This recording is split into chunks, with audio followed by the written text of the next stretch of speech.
3. Alright, once again David is Stress Free. This video is how to properly screen tenants.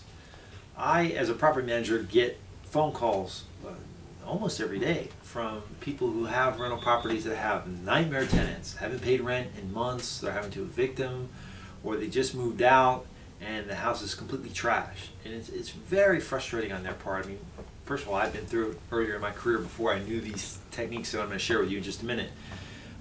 You know, you can have a tenant do $5,000 worth of damage very, very quickly, and it's extremely discouraging. You haven't gotten rent for 3 months, you had to evict them, and then the house is trashed. So here's the key. Tenants lie, and they'll do scams. What you have to remember is that about 25% of the people who apply to rent a private residence like your home are lying on their application, their rental application, a little or a lot. Now, first thing, you need to have a rental application, which I know many people don't even do that. They just talk to them, oh, they seem like such nice people. No, you need to get a detailed rental application. They need to list their job, you know, their last 2 landlords, not just one landlord, the last 2, because if they're a really bad tenant, the current landlord where they're staying at now will lie 9 out of 10 times just to get them out of the property. And now you're stuck with, you know, that awful person coming into your nicely renovated property. So the last 2, and you know, their addresses and the rental income that they paid, and just, you know, the standard rental application you can get online. It's pretty straightforward, but just make sure you get the 2 landlords. So that's step 1.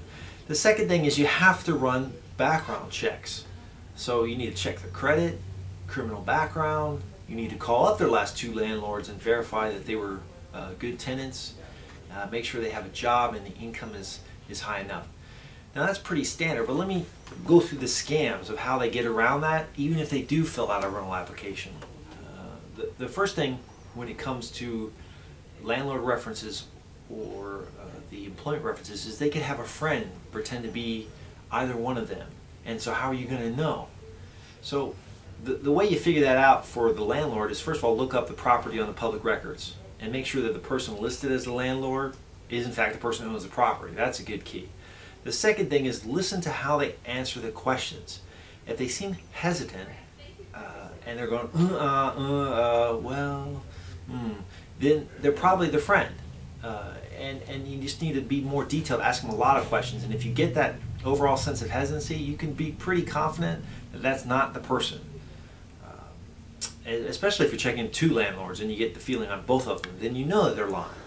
And then when it comes to the employment reference, you need to call the employer from looking up their number on the internet or Yellow Pages, and call them directly from there.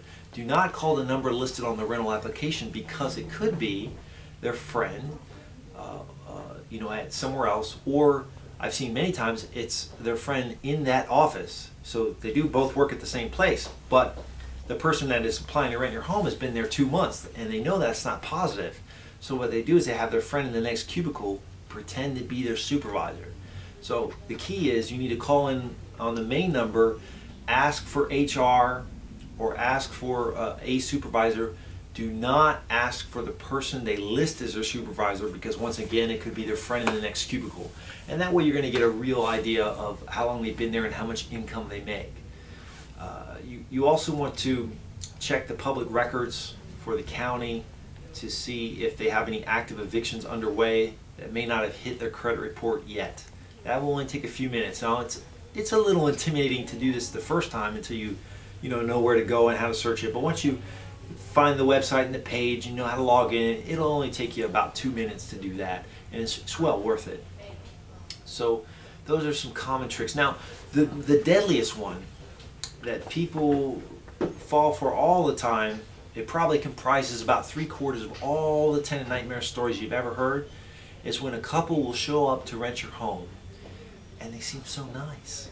They're well dressed, well spoken, they love your home. They talk about how their kids are going to love the neighborhood, and they go on and on and on. And here's the key.